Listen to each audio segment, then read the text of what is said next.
Hi all, welcome back to learn bio with V P. ഇന്ന് നമ്മൾ discuss ചെയ്യാൻ പോകുന്നത് ജൂലൈ 2024 സെറ്റ് എക്സാമിൻ്റെ ജനറൽ പേപ്പറിലെ കുറച്ച് ക്വസ്റ്റ്യൻസ് ആണ്. ഫസ്റ്റ് ക്വസ്റ്റ്യൻ വന്നിട്ട് auto education or self education is emphasized by. Auto education അല്ലെങ്കിൽ സെൽഫ് എഡ്യൂക്കേഷൻ ഏത് സ്കൂൾ ഓഫ് ഫിലോസഫി ആണ് എംഫസൈസ് ചെയ്തിരുന്നത് എന്നുള്ളതാണ് ക്വസ്റ്റ്യൻ. ആൻസർ നാച്ചുറലിസ്റ്റ് ഫിലോസഫിയാണ്. Second question, which among the following is not a part of traditional Indian culture? Indian traditional culture ഭാഗം അല്ലാത്തത് ഏത്? ധർമ്മ and കർമ്മ, concept of universal consciousness, piece and non violence, reconstructing of values. ഇതിനകത്ത് ഏതാണ് Indian traditional കൾച്ചറിൻ്റെ ഭാഗം അല്ലാതിരുന്നത് എന്നാണ് ചോദിക്കുന്നത്. Reconstructing അല്ലെങ്കിൽ റീസ്ട്രക്ചറിങ് ഓഫ് വാല്യൂസ് ആണ് ഇന്ത്യൻ ട്രഡീഷൻ്റെ ഭാഗം അല്ലാതിരുന്നത് അല്ലെങ്കിൽ ഇന്ത്യൻ കൾച്ചറിൻ്റെ ഭാഗം അല്ലാതിരുന്നത്. തേർഡ് ക്വസ്റ്റ്യൻ ഒരു കോട്ടാണ്. Music is a moral law, it gives soul to the universe, wings to the mind, fly to the imagination and charm and gaiety to life and to everything. ആരാണ് ഇത് പറഞ്ഞത് എന്നാണ് question. Who stated this?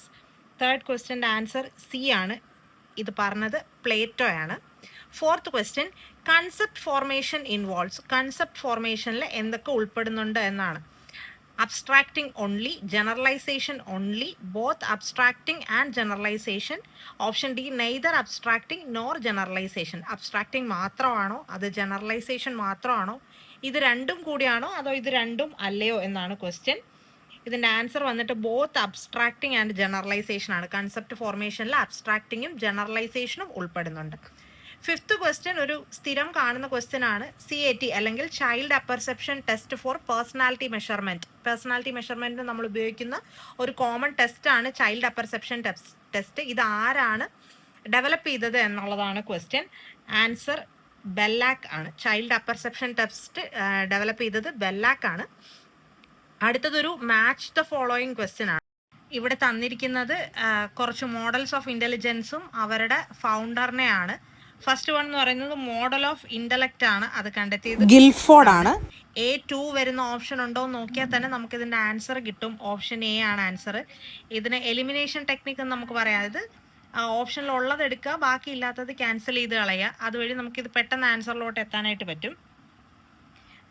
Next question വരുന്നത് out of the following which alternative shows the characteristics of the formal operational stage given by Jean Piaget. പിയാഷയുടെ formal operational സ്റ്റേജിൻ്റെ characteristics താഴെ ഏതാണ് തന്നിരിക്കുന്നത് എന്നുള്ളതാണ് question. First, object permanence in children. B വന്നിട്ട് the child gains an understanding of principles such as conservation. C, the child acquires reversible thinking ability. And option D, create several forms of logical thought. ഇതിൻ്റെ answer വന്നിട്ട് several forms of logical തോട്ടാണ്. Formal operational സ്റ്റേജിലാണ് കുട്ടി എന്ത് ചെയ്യുക, logical thoughts ഒക്കെ create ചെയ്യാനായിട്ട് പല ഫോംസിലുള്ള ലോജിക്കലായിട്ട് തിങ്ക് ചെയ്യാൻ തുടങ്ങുന്നത് ഈ ഫോർമൽ ഓപ്പറേഷണൽ സ്റ്റേജിലാണ്. Next question, which of the following is a form of research typically conducted by practitioners to help them solve local problems? Local problems solve ചെയ്യാനായിട്ട് നമ്മൾ റിസർച്ചിൽ ഏത് പ്രാക്ടീസാണ്, ഏത് ടൈപ്പ് ഓഫ് റിസർച്ച് ആണ് ഉപയോഗിക്കുന്നത് എന്നുള്ളതാണ് ക്വസ്റ്റ്യൻ. ആൻസർ ആക്ഷൻ റിസർച്ച് ആണ്. നമ്മൾ local problems solve ചെയ്യാനായിട്ട് ഉപയോഗിക്കുന്നത് ആക്ഷൻ റിസർച്ച് ആണ്. Next question, the unsuccessful achievement of certain skills lead to inability to perform as expected at certain stages. അതായത് ചില പ്രത്യേകതരം സ്കില്ലുകൾ സക്സസ്ഫുൾ ആയിട്ട് ഡെവലപ്പ് ചെയ്യാതിരുന്നു കഴിഞ്ഞാൽ അതിനെ നമ്മൾ എന്തെന്ന് വിളിക്കും? The unsuccessful achievement of certain skills. അത് പിന്നീട് ഒരു ഇനബിലിറ്റിക്ക് കാരണമാവും. Inability to perform as expected at certain stages. ഇങ്ങനെയുള്ള ടാസ്കുകളെ നമ്മൾ വിളിക്കുന്നത് ഡെവലപ്മെൻറ്റൽ ടാസ്കുകൾ എന്നാണ്. They are known as developmental task. And next question, area of philosophy that deals with nature and the origin of human knowledge. നേച്ചറിനെ കുറിച്ചും human നോളജിൻ്റെ ഒറിജിനെ കുറിച്ചും പഠിക്കുന്ന ഫിലോസഫിയുടെ ബ്രാഞ്ചിനെ നമ്മൾ വിളിക്കുന്നത് എപ്പിസ്റ്റമോളജി എന്നാണ്. Epistemology is the branch of philosophy that deals with the nature and the origin of human knowledge. അടുത്ത question, if an 8th standard students understand the logical connection between ideas and concepts, which of the following life skills does he demonstrate? ഒരു 8th class വിദ്യാർത്ഥി logical connection, അതായത് logical connection, ideas തമ്മിലുള്ള logical connection develop ചെയ്താൽ, ഐഡിയയും കോൺസെപ്റ്റും തമ്മിലുള്ള connection develop ചെയ്താൽ ആ കുട്ടിക്ക് എന്ത് ലൈഫ് സ്കില്ലാണ് ആ കുട്ടി ഡെമോൺസ്ട്രേറ്റ് ചെയ്യുന്നത് എന്നാണ് ക്വസ്റ്റ്യൻ. ആൻസർ ക്രിട്ടിക്കൽ തിങ്കിങ് ആണ്. ക്രിട്ടിക്കൽ തിങ്കിങ് ഉള്ളൊരു കുട്ടി മാത്രമാണ് ഐഡിയാസും കോൺസെപ്റ്റ്സും ലോജിക്കലായിട്ട് കണക്ട് ചെയ്യുക. നെക്സ്റ്റ് ക്വസ്റ്റ്യൻ, നമുക്ക് ജനറൽ പേപ്പറിൽ ഒത്തിരി ഫുൾ ഫോംസ് അബ്രിവേഷൻസ് പഠിക്കാനുണ്ട്. എല്ലാ അബ്രിവേഷൻസും നോക്കി വെക്കുക. ക്വസ്റ്റ്യൻ പേപ്പറിൽ എന്തായാലും ഒരു അബ്രിവേഷൻ എങ്കിലും ഉണ്ടാവും. അത് ഡയറക്റ്റ് ആയിട്ട് തന്നെ ചോദിക്കണമെന്നില്ല, ചിലപ്പോൾ ഇങ്ങനെയൊക്കെ ആയിരിക്കും ചോദിക്കുക. Evolving a human learning society through the advancement of knowledge. Which national agency put forward this vision? ഏത് നാഷണൽ ഏജൻസിയാണ് ഈ വിഷൻ മുന്നോട്ട് വെച്ചത് എന്നാണ്. Evolving a human learning society through the advancement of knowledge. ഈ വിഷൻ മുന്നോട്ടേക്ക് വെച്ച നാഷണൽ ഏജൻസി ഏതാണ്? ഇത് NIEPA വിഷനാണ്. Next question, curricular inputs are implicitly provided to learner by the organization through various means is known as. ഇത് എന്ത് type കരിക്കുലമാണ് എന്നുള്ളതാണ്. ഇത് കരിക്കുലാർ ഇൻപുട്സ് കുട്ടിക്ക് പ്രൊവൈഡ് ചെയ്യുന്നത് എന്ത്? Curricular inputs are implicitly provided to the learner by the organisation. അത് through various means, അതിന് നമ്മൾ എന്താണ് വിളിക്കുന്നത്? അതിന് എന്ത് ടൈപ്പ് ഓഫ് കരിക്കുലം എന്നാണ് പറയുന്നത്? ഇറ്റ് ഇസ് ഹിഡൻ കരിക്കുലം എന്നാണ് അതിനെ വിളിക്കുന്നത്. Consistency of A measuring tool is known as. ഒരു മെഷറിംഗ് ടൂളിൻ്റെ കൺസിസ്റ്റൻസിയെ എന്ത് വിളിക്കും? ആക്യുറസി ആണോ, വാലിഡിറ്റി ആണോ, റിലയബിലിറ്റി ആണോ, ആപ്ലിക്കബിലിറ്റി ആണോ? ഇറ്റ് ഇസ് റിലയബിലിറ്റി ആണ്. Reliability is the consistency of A measuring tool. ഒരു മെഷറിംഗ് ടൂളിൻ്റെ കൺസിസ്റ്റൻസിയെ വിളിക്കുന്നത് റിലയബിലിറ്റി എന്നാണ്. Next question, digital audio content distributed over the internet is known as. അതായത് ഇൻ്റർനെറ്റിൽ നമ്മൾ ഡിജിറ്റലി ഓഡിയോ കണ്ടന്റ് കൊടുക്കുന്നതിന് നമ്മൾ എന്തെന്ന് വിളിക്കും? ഈ കണ്ടന്റ് ആണോ, പോഡ്കാസ്റ്റ് ആണോ, വ്ളോഗ് ആണോ, ഡിജിറ്റൽ ഡയറി ആണോ? നല്ല സിമ്പിൾ ആയിട്ടുള്ള ക്വസ്റ്റ്യൻ ആണ്, നമ്മൾ എപ്പോഴും കാണുന്നതാണ്. ഇതെന്താണ്? പോഡ്കാസ്റ്റ് ആണ് ഡിജിറ്റൽ ഓഡിയോ കണ്ടന്റ് എന്ന് പറയുന്നത്. Next question, 11th November is celebrated as National Education Day of India from. ഏത് വർഷം മുതലാണ് 11th November ഇന്ത്യയുടെ നാഷണൽ എഡ്യൂക്കേഷൻ ഡേ ആയിട്ട് സെലിബ്രേറ്റ് ചെയ്ത് തുടങ്ങിയത് എന്നാണ് ക്വസ്റ്റ്യൻ. It is from 2008. 2008 മുതലാണ് ഇന്ത്യയിൽ national education day November 11th celebrate ചെയ്ത് തുടങ്ങിയത്. Next question, identify the most appropriate strategy four promoting creativity in class room. ഒരു ക്ലാസ് റൂമിൽ ക്രിയേറ്റിവിറ്റി പ്രൊമോട്ട് ചെയ്യാനായിട്ട് നമുക്ക് എന്ത് ആണ് ഏറ്റവും അപ്രോപ്രിയേറ്റ് ആയിട്ട് കൊടുക്കാൻ പറ്റിയ സ്ട്രാറ്റജി ഏതാണ് എന്നാണ് ക്വസ്റ്റ്യൻ. ബ്രെയിൻ സ്റ്റോമിംഗ് ആണോ, ലെക്ചറിങ് ആണോ, പിയർ ട്യൂട്ടറിംഗ് ആണോ, ഡിസ്കഷൻ ആണോ? സിമ്പിൾ ക്വസ്റ്റ്യൻ ആണ്. ആൻസർ ബ്രെയിൻ സ്റ്റോമിംഗ് ആണ്. ബ്രെയിൻ സ്റ്റോമിംഗ് വഴി കുട്ടികൾ ക്രിയേറ്റീവായിട്ട് തിങ്ക് ചെയ്യാനായിട്ട് തുടങ്ങും. നെക്സ്റ്റ് ക്വസ്റ്റ്യൻ എന്ന് പറയുന്നത്, for assessing the predictive behavior of students, which of the following is most appropriate test? താഴെ തന്നിരിക്കുന്നതിൽ ബിഹേവിയർ ടെസ്റ്റ് ചെയ്യാനായിട്ട്, ബിഹേവിയർ പ്രെഡിക്റ്റ് ചെയ്യാനായിട്ട് ഏതാണ് ഏറ്റവും സ്യൂട്ടബിൾ ആയിട്ടുള്ള ടെസ്റ്റ് എന്നാണ് ചോദിച്ചിരിക്കുന്നത്. ഡയഗ്നോസ്റ്റിക് ടെസ്റ്റ് ആണോ, പ്രോഗ്നോസ്റ്റിക് ടെസ്റ്റ് ആണോ, അച്ചീവ്മെൻറ്റ് ടെസ്റ്റ് ആണോ, അതോ പെർഫോമൻസ് ടെസ്റ്റ് ആണോ എന്നുള്ളതാണ്. ഇവിടെ ആൻസർ വരുന്നത് പ്രോഗ്നോസ്റ്റിക് ടെസ്റ്റ് വെച്ചിട്ടാണ് നമ്മൾ എന്ത് ചെയ്യുക? കുട്ടിയുടെ ബിഹേവിയർ നമ്മൾ ചെക്ക് ചെയ്യുന്നത്. Next question, in asynchronous e-learning communication between the participants occur. asynchronous e-learningൽ പാർട്ടിസിപ്പൻസ് തമ്മിലുള്ള കമ്മ്യൂണിക്കേഷൻ എങ്ങനെയാണ്? ഓഫ്ലൈൻ ആണോ, ഓൺലൈൻ ആണോ, ഫേസ് ടു ഫേസ് ആണോ, വിർച്വൽ എൻവയോൺമെന്റ് ആണോ? ഇവിടെ കമ്മ്യൂണിക്കേഷൻ ഓഫ്ലൈൻ ആണ്. Which of the following outlines a methodology to rank institutions across the country? ഒരു രാജ്യത്തിന് അങ്ങോളോ ഇങ്ങോളോ ഉള്ള സ്ഥാപനങ്ങളെ, എഡ്യൂക്കേഷണൽ സ്ഥാപനങ്ങളെ റാങ്ക് ചെയ്യാനായിട്ട് ഉപയോഗിക്കുന്ന മെത്തഡോളജി ഇതിൽ ഏതാണ് എന്നുള്ളതാണ് ക്വസ്റ്റ്യൻ. NAC ആണോ, NAC ആണോ, AICT ആണോ, അത് NIRF ആണോ? റാങ്കിങ് ആണ്. ഇവിടെ NIRF ആണ് ആൻസർ വരുന്നത്. അടുത്ത ക്വസ്റ്റ്യൻ എന്ന് പറയുന്നത് വീണ്ടും ഒരു മാച്ച് ദ ഫോളോയിങ് ആണ്. 2 ലിസ്റ്റ് തന്നിട്ടുണ്ട്. LMS, RUSA, evaluation, counselling. ഇവിടെയും നമ്മൾ നേരത്തെ ചെയ്ത സെയിം ടെക്നിക്കിൽ നമുക്ക് ആൻസർ മനസ്സിലാവും. LMS എന്ന് പറയുന്നത് മൂഡിൽ ആണ് നമുക്ക് കണക്ട് ചെയ്യാൻ പറ്റുന്നത്. റൂസ വന്നിട്ട് ഹയർ എഡ്യൂക്കേഷൻ്റെ ഒരു ഓർഗനൈസേഷനാണ്. ഇവാലുവേഷനുമായിട്ട് ബന്ധപ്പെട്ട് ഇവിടെ വരുന്നത് റേറ്റിംഗ് സ്കെയിലാണ്. കൗൺസിലിംഗ് എന്ന് പറയുന്നത് എക്ലക്റ്റിക് ആണ്. അപ്പോൾ ആൻസർ വരുന്ന ഏതാണ്? ഫസ്റ്റ് ഓപ്ഷൻ നോക്കുമ്പോൾ തന്നെ നമുക്ക് ആൻസർ മനസ്സിലാവും. A4 വരുന്ന ഒരൊറ്റ ഓപ്ഷനേ നമുക്കുള്ളൂ, അത് ഓപ്ഷൻ ബി ആണ്. അടുത്ത question, identify the correct statement or statements. ഇതിൽ താഴെ തന്നിരിക്കുന്നതിൽ ശരി ഏതാണ് എന്ന് കണ്ടെത്തുക. ഇങ്ങനെ വരുമ്പോൾ ട്രിക്കി ആയിരിക്കും. ചിലപ്പോൾ 1 മാത്രമായിരിക്കും ശരി, ചിലപ്പോൾ 2ഉം ശരിയായിരിക്കും, ചിലപ്പോൾ 2ഉം തെറ്റായിരിക്കും. അതുകൊണ്ട് കൃത്യമായിട്ട് വായിച്ചു നോക്കിയിട്ട് മാത്രം ആൻസർ എഴുതുക. ഫസ്റ്റ് സ്റ്റേറ്റ്മെന്റ് എന്ന് പറയുന്നത് planning is an essential requirement for a good administration. Good അഡ്മിനിസ്ട്രേഷന് പ്ലാനിങ് എസെൻഷ്യൽ ആണ്. സെക്കൻഡ് സ്റ്റേറ്റ്മെന്റ് എന്ന് പറയുന്നത് educational administration involves optimum use of resources. Educational അഡ്മിനിസ്ട്രേഷനിൽ റിസോഴ്സസിന്റെ ഒപ്റ്റിമം യൂസ് ഉണ്ടാവാറുണ്ട്. ഈ 2 സ്റ്റേറ്റ്മെന്റും ശരിയാണ്. ആൻസർ വന്നിട്ട് both 1 and 2. Next 23rd question, RPWD act came into force in. കുറേ വർഷങ്ങൾ പറയാനുണ്ട്. RPWD ഏത് വർഷമാണ് കെയിം ഇൻ ടു ഫോഴ്സ്, നിലവിൽ വന്നത് അല്ലെങ്കിൽ പ്രാബല്യത്തിൽ വന്നത് ഏത് വർഷം മുതലാണ് എന്നാണ്. 1995, 2004, 2009, 2016. ആൻസർ 2016 ആണ്.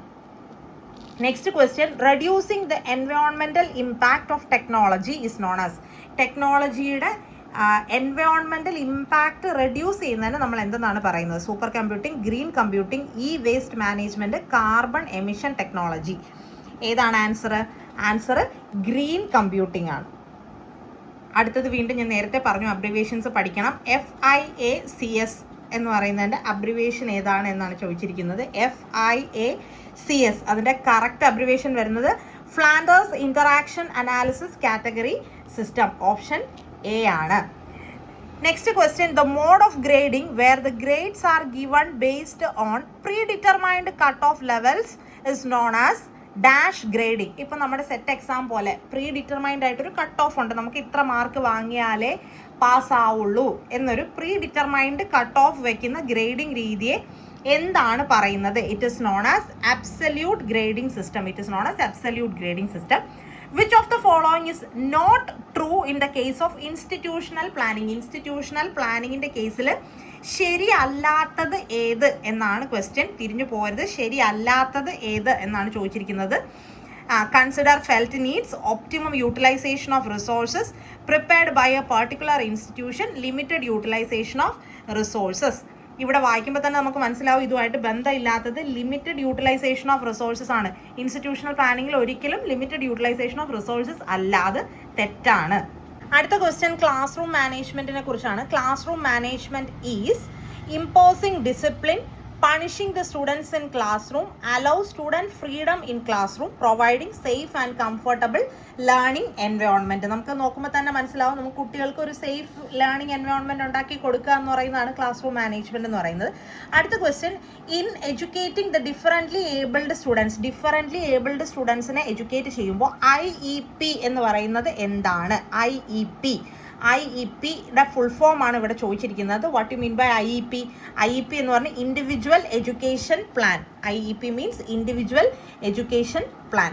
അടുത്തത്, identify the correct order of the following stages related to Erikson's psychological development theory. എറിക്സന്റെ സൈക്കോളജിക്കൽ ഡെവലപ്മെന്റ് തിയറി ഉപയോഗിച്ചിട്ട് ഓർഡർ, അതായത് ജനിക്കുമ്പോൾ മുതൽ ബർത്ത് ടു ആണല്ലോ പറയുന്നത്, അത് ഏതൊക്കെ ഏജ്, ആദ്യം വരുന്ന ഏജ് ഏതാണ്, ആദ്യം വരുന്നത് ഏതാണ്, അതിനുശേഷം വരുന്ന ഏതാണെന്ന് കറക്റ്റായിട്ട് ഓർഡർ ചെയ്യാനാണ് പറഞ്ഞിരിക്കുന്നത്. ഫസ്റ്റ് വരുന്നത് ഏതാണ്? ഫസ്റ്റ് വരുന്നത് ഓട്ടോണമി. ഇതിനകത്ത് തന്നിരിക്കുന്നതിൽ ഏറ്റവും ആദ്യം വരുന്നത് autonomy versus shame and doubt ആണ് ആദ്യം വരുന്നത്. Autonomy versus shame and doubt. അപ്പം 1 വരുന്ന 2 ഓപ്ഷൻസ് ഉണ്ട്. അപ്പം നമുക്ക് എന്ത് ചെയ്യാം? നമുക്ക് ഈ 2 ഓപ്ഷൻസും എലിമിനേറ്റ് ചെയ്യാം. എലിമിനേഷൻ ടെക്നിക്ക് വെച്ച് അത് 2 എലിമിനേറ്റ് ചെയ്യാം. സെക്കൻഡ് വരുന്ന സ്റ്റെപ്പ് ഏതാണ് ഇതിനകത്ത്? Autonomy versus shame and doubt കഴിഞ്ഞാൽ വരുന്നത് ഏതാണ്? അത് കഴിഞ്ഞാൽ വരുന്നത് ഇനിഷ്യേറ്റീവ് വേഴ്സസ് ഗിൽറ്റ് ആണ്. അങ്ങനെയുള്ള ഓരോ ഓപ്ഷനേ ഉള്ളൂ. അപ്പോൾ ഇവിടെ ആൻസർ വരുന്നത് ഓപ്ഷൻ ഡി ആണ്. ഇനി അടുത്ത ക്വസ്റ്റ്യൻ നോക്കാം. In Rogers perspective the compassion and recognition of potential of each and every individual is known as. In Rogers' perspective, the compassion and recognition of potential of each and every individual is known as unconditional love ആണോ, conditional love ആണോ, client centered therapy ആണോ, unconditional positive regard ആണോ? Rogers perspective ആണ് ചോദിച്ചിരിക്കുന്നത്. Answer unconditional positive regard ആണ്. വീണ്ടും ഒരു match the following question ആണ്.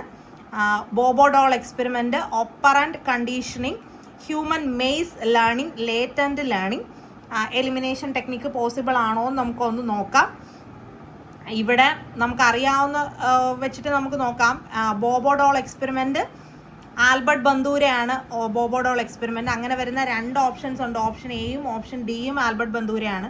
പിന്നെ നമുക്കറിയാവുന്ന ഓപ്പറാൻഡ് കണ്ടീഷനിങ് ആണ്. ഓപ്പറാൻഡ് കണ്ടീഷനിങ് ആരാണ്? ഓപ്പറാൻഡ് കണ്ടീഷനിങ് സ്കിന്നർ ആണ്. അങ്ങനെ വരുന്ന ഒരു ഓപ്ഷനേ ഉള്ളൂ. ഓപ്ഷൻ എ ആണ്. Bobo doll experiment, Albert ബന്ദൂര, operand conditioning Skinner, human maze learning വന്നിട്ട് തോണ്ടേക്ക് ആണ്. ലേറ്റന്റ് ലേണിംഗ് എന്ന് പറയുന്നത് ടോൾമാൻ ആണ്. Next question, a cluster of dysfunctions that is characterized by extreme self-absorption, repetitive motor activities and the impairment of language and conceptual skill is known as. ഇത് എന്ത് type disorder ആണ്? നമുക്ക് കുറച്ച് disorders പഠിക്കാനുണ്ട്. Dyslexia, ഡിസ്പാക്സിയ എന്നൊക്കെ പറഞ്ഞ് കുറേ ഡിസീസസ് അല്ലെങ്കിൽ ഡിസോർഡേഴ്സ് പഠിക്കാനുണ്ട്. ഡിസോർഡേഴ്സിൻ്റെ സിംറ്റംസ്, അതിൻ്റെ പേരൊക്കെ പഠിച്ചു വെച്ചിരിക്കുന്നത് ബെനിഫിഷ്യൽ ആയിരിക്കും. മിക്കവാറും ക്വസ്റ്റ്യൻ ഉണ്ടാവും. ഇവിടെ ചോദിച്ചിരിക്കുന്നത് ക്ലസ്റ്റർ ഓഫ് ഡിസ്ഫങ്ഷൻസ് ആണ്. ഒരു കൂട്ടം ഡിസ്ഫങ്ഷൻസ് ആണ് അതിനകത്ത് വരുന്നത്. പ്രധാനമായിട്ടും അതിനകത്ത് self absorption, repetitive motor activities, ചെയ്ത കാര്യങ്ങൾ തന്നെ ഇങ്ങനെ പിന്നെ ചെയ്തുകൊണ്ടിരിക്കുക, repetitive motor activities and the impairment of language, ഭാഷ നല്ലപോലെ വരത്തില്ല, കൺസെപ്ച്വൽ സ്കില്ലുകളൊക്കെ കുറവായിരിക്കും. ഇങ്ങനെയുള്ള ഒരു ഡിസബിലിറ്റി എന്താണ് പറയുന്നത് എന്നാണ് ക്വസ്റ്റ്യൻ. ഇതിൽ തന്നെ നമുക്ക് ക്ലിയർ ആണ് ആൻസർ ഓട്ടിസം ആണ്. അടുത്ത ക്വസ്റ്റ്യൻ വന്നിട്ട് several responses to an event are possible. Those that lead to reward tend to become more strongly associated with the event, while those that lead to punishment become more weakly associated. This is known as, അല്ലെങ്കിൽ this law, ഈ ലോയിനെ എന്താണ് പറയുന്നത്? അതായത് നമ്മൾ reward കൊടുക്കുമ്പോൾ ആ കാര്യം ചെയ്യാൻ കൂടുതൽ താല്പര്യം കാണിക്കുകയും പണിഷ്മെന്റ് കൊടുക്കുന്നതിനോട് നമുക്ക് അസോസിയേഷൻ വരാതിരിക്കുകയും ചെയ്യുന്ന ഇതിന് എന്താണ് പറയുന്നത്? It is law of use ആണോ, law of response by analogy ആണോ, ലോ ഓഫ് മൾട്ടിപ്പിൾ റെസ്പോൺസ് ആണോ, ലോ ഓഫ് ഇഫക്റ്റ് ആണോ? ആൻസർ വന്നിട്ട് ലോ ഓഫ് ഇഫക്റ്റ് ആണ്. അതായത് ആ ചെയ്യുന്ന കാര്യത്തിൻ്റെ ഇഫക്റ്റ് വഴിയാണ് അസോസിയേഷൻ ഉണ്ടാവുന്നത്. വീണ്ടും മാച്ച് ദ ഫോളോയിങ് ആണ്. Life space, information processing, creativity and animism. ഇവിടെ നമുക്ക് ഏതുമായിട്ട് മാച്ച് ചെയ്യാൻ പറ്റും നോക്കി എലിമിനേഷൻ ടെക്നിക്ക് തന്നെ ഉപയോഗിക്കുന്നതായിരിക്കും ബെറ്റർ. നമുക്ക് എ ഓപ്ഷൻ ലൈഫ് സ്പേസ് എന്ന് പറയുന്നത് ഇവിടെ നമുക്ക് മാച്ച് ചെയ്യാൻ പറ്റുന്നത് ലെവിൻ എന്ന് പറയുന്ന ഓപ്ഷനുമായിട്ടാണ്. അപ്പോൾ ഇവിടെ 2 ഓപ്ഷൻസ് അങ്ങനെ വരുന്നുണ്ട്, ബിയും ഡിയും വരുന്നുണ്ട്. അപ്പോൾ നമുക്ക് അടുത്ത കാറ്റഗറിയിലേക്ക് പോകാം. Information processing. ഇൻഫർമേഷൻ പ്രോസസ്സിംഗ് ആരുമായിട്ട് നമുക്ക് മാച്ച് ചെയ്യാം? ഇൻഫർമേഷൻ പ്രോസസ്സിംഗ് പിയാഷയുമായിട്ട് മാച്ച് ചെയ്യാം. അപ്പോൾ തന്നെ ആൻസർ കിട്ടി, ഓപ്ഷൻ ഡി ആണ്. ഇൻഫർമേഷൻ പ്രോസസ്സിംഗ് പിയാഷയാണ്. ക്രിയേറ്റിവിറ്റി എന്ന് പറയുന്നത് പാസിയാണ്. ആൻഡ് ഓപ്ഷൻ ഡി അനിമിസം വരുന്നത് എബിംഗസ് ആണ്.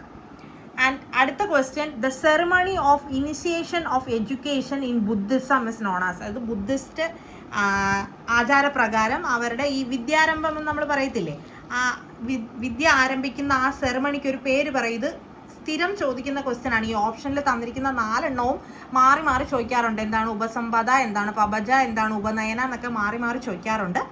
ബുദ്ധിസ്റ്റ് കൾച്ചർ പ്രകാരം ഇനിഷ്യേഷൻ ഓഫ് എഡ്യൂക്കേഷൻ സെറിമണിയെ വിളിക്കുന്നത് പബജ എന്നാണ്. പബജ ആണ് അവരുടെ വിദ്യാരംഭം. Our secondary education remains the weakest link in our educational machinery.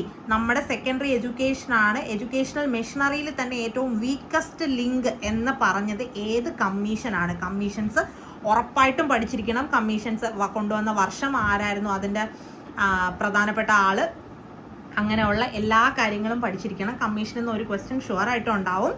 ഇവിടെ സെക്കൻഡറി എഡ്യൂക്കേഷനെ കുറിച്ചാണ് പറയുന്നത്. അപ്പോൾ സെക്കൻഡറി എഡ്യൂക്കേഷനുമായിട്ട് ബന്ധപ്പെട്ട കമ്മീഷൻ ഏതാണ് എന്ന് ആലോചിച്ചാൽ മതി. ആൻസർ വന്നിട്ട് രാധാകൃഷ്ണൻ കമ്മീഷനാണ്. രാധാകൃഷ്ണൻ കമ്മീഷനാണ് പറഞ്ഞത് സെക്കൻഡറി എഡ്യൂക്കേഷനാണ് നമ്മുടെ എഡ്യൂക്കേഷൻ മിഷനറിയിൽ തന്നെ ഏറ്റവും വീക്കസ്റ്റ് ആയിട്ടുള്ള ലിങ്ക് എന്ന്. അടുത്തത് വന്നിട്ട് വീണ്ടും മാച്ച് ദ ഫോളോയിങ് ആണ്. ഇത് ഓരോന്നിൻ്റെയും പ്രപ്പോണൻസിനെയാണ് ചോദിക്കുന്നത്. അഡൾട്ട് എഡ്യൂക്കേഷൻ ആരാണ്, ഇൻ്റഗ്രൽ എഡ്യൂക്കേഷൻ ആരാണ്, വാർത്താ എഡ്യൂക്കേഷൻ, പ്രോഗ്രസീവ് എഡ്യൂക്കേഷൻ. ഇത് നമുക്ക് ഒറ്റ നോട്ടത്തിൽ തന്നെ ആൻസർ എഴുതാവുന്നതേ ഉള്ളൂ. അഡൾട്ട് എഡ്യൂക്കേഷൻ ആരാണ് അഡൾട്ട് എഡ്യൂക്കേഷൻ കൊണ്ടുവന്നത്? Adult education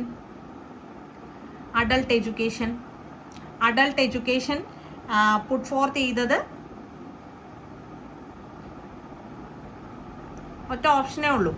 adult education Lindeman ആണ്. Adult education was put forth by Lindeman ആണ് അഡൾട്ട് എഡ്യൂക്കേഷൻ മുന്നോട്ട് വെച്ചത്.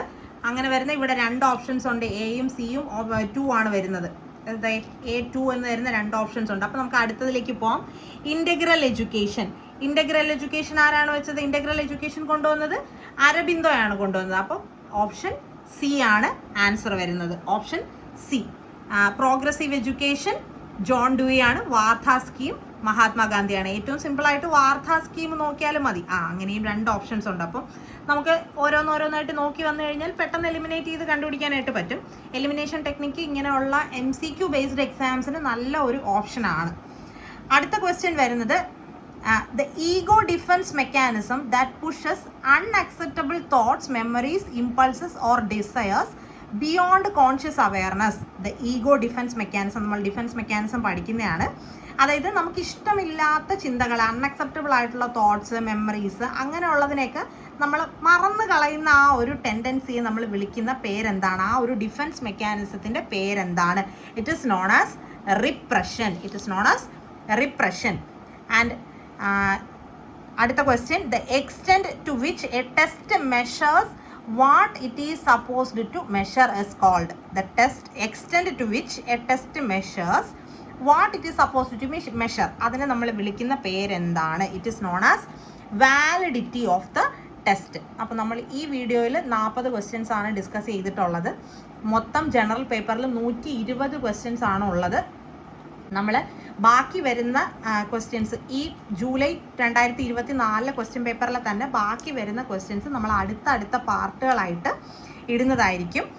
സെറ്റ് ക്രാക്ക് ചെയ്യാൻ ഏറ്റവും വലിയ ഒരു വഴി എന്ന് പറയുന്നത് പ്രീവിയസ് ക്വസ്റ്റ്യൻസ് പഠിക്കുക എന്നുള്ളത് തന്നെയാണ്. നമുക്ക് കുറേ റിപ്പീറ്റഡ് ക്വസ്റ്റ്യൻസ് ഇനി അങ്ങോട്ട് നമ്മൾ ക്വസ്റ്റ്യൻ പേപ്പറിൽ നോക്കുമ്പോൾ തന്നെ മനസ്സിലാവും കുറേ ക്വസ്റ്റ്യൻസ് റിപ്പീറ്റഡ് ആയിട്ട് വരുന്നുണ്ട്. ഈ വീഡിയോ നിങ്ങൾക്ക് ഇഷ്ടപ്പെട്ടിട്ടുണ്ടെങ്കിൽ ലൈക്ക് ചെയ്യുക. എന്തെങ്കിലും ഡൗട്ടുകൾ ഉണ്ടെങ്കിൽ കമൻറ്റ് ചെയ്യുക. യൂസ്ഫുൾ ആണെന്ന് തോന്നുന്നുണ്ടെങ്കിൽ ഫ്രണ്ട്സിനൊക്കെ ഒന്ന് ഷെയർ ചെയ്ത് കൊടുക്കുക. എൻ്റെ ചാനൽ ആദ്യമായിട്ട് കാണുന്നവരാരെങ്കിലും ഉണ്ടെങ്കിൽ ജസ്റ്റ് ഒന്ന് സബ്സ്ക്രൈബ് ചെയ്യുക. അപ്പോൾ ഇന്ന് ഇത്രയേ ഉള്ളൂ. Thank you.